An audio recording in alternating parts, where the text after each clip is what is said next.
Hey viewers, welcome back my channel Stree struggle. कैसे हो आप सभी? आई होप आप सभी अच्छे होंगे। Friends, good morning. और सुबह का टाइम हुआ है, सुबह के बजे हैं 9। और आप लोगों को जो है बिल्कुल एकदम अंधेरा सा दिखाई दे रहा होगा वीडियो के अंदर, क्योंकि आज सुबह 4 बजे से ही हमारे यहाँ पर लाइट नहीं है।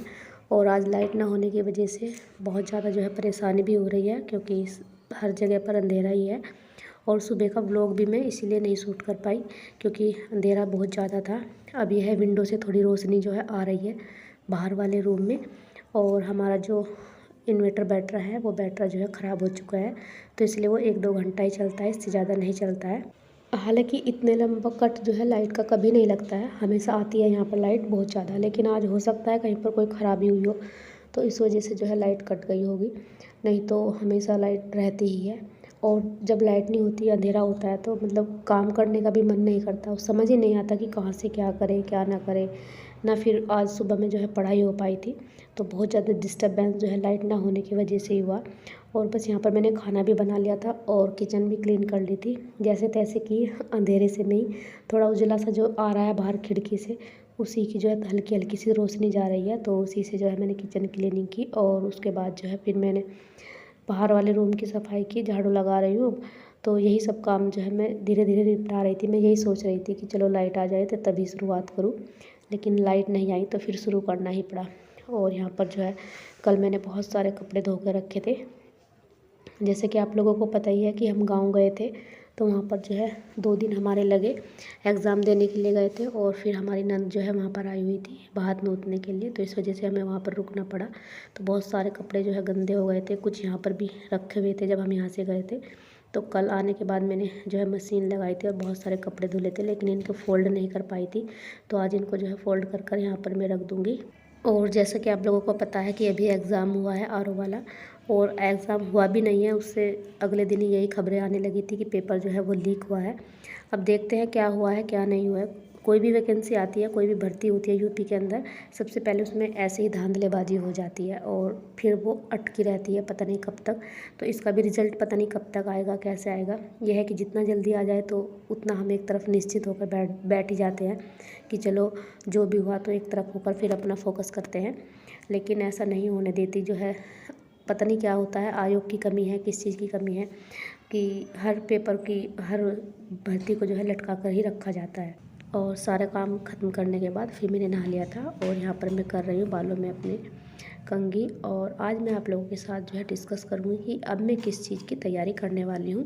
तो यहाँ पर जो है अब मैं यूपी पीसीएस की जो है स्टार्टिंग करूँगी, शुरू से शुरू करते हैं आप लोगों के साथ। तो यहाँ पर ये मेरे जो है पेपर हैं प्रीवियस ईयर के, मेंस और प्री के दोनों के ही पेपर हैं। ये बड़े वाली जो बुक है वो प्री के लिए है और छोटे वाली बुक है जो वो मेंस के लिए है। और ये है सिलेबस प्री और मेंस दोनों का। तो सबसे पहले कोई भी हमें एग्ज़ाम की तैयारी करने से पहले उसका सिलेबस जो है अच्छे से एनालिसिस कर लेना है, क्योंकि अगर हमारे सिलेबस एनालिसिस होगा अच्छे से, हमें हर चीज़ याद होगी कि कौन सा टॉपिक आने वाला है, तो फिर हम उसी के अकॉर्डिंग अपनी प्रिपरेशन को जो है और बेटर बना सकते हैं।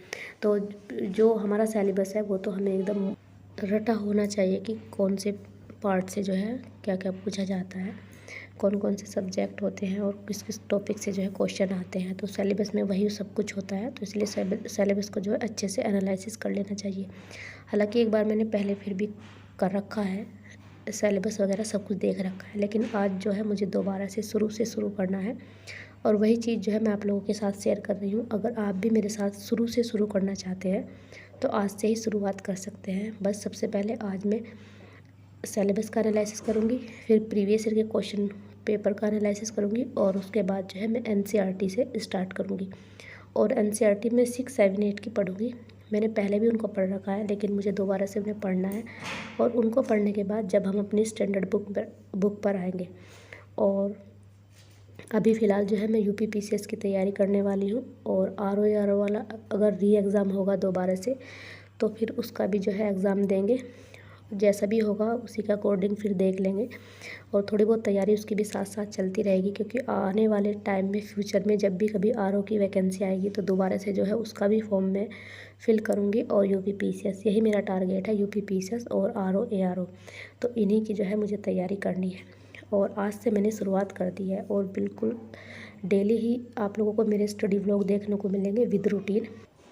और मेरा टारगेट UPPSL 2025 यानी कि 2025 वाला है, और 25 का ही मैं फॉर्म फिल करूँगी और तभी वो जो है मेरा फर्स्ट अटैम्प्ट होगा PCS के लिए।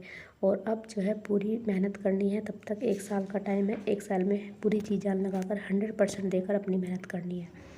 तो यहाँ पर बच्चे दोपहर में आ गए थे स्कूल से, तो उनके लिए मैं बना रही हूँ चावल।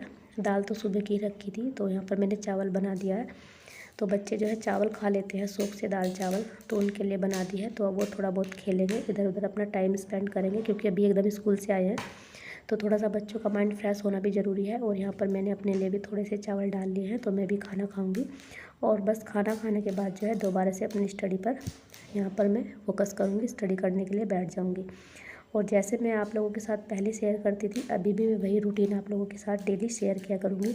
और अर्ली मॉर्निंग स्टडी भी मैं किया करूँगी, और वो भी आप लोगों के साथ शेयर करूँगी।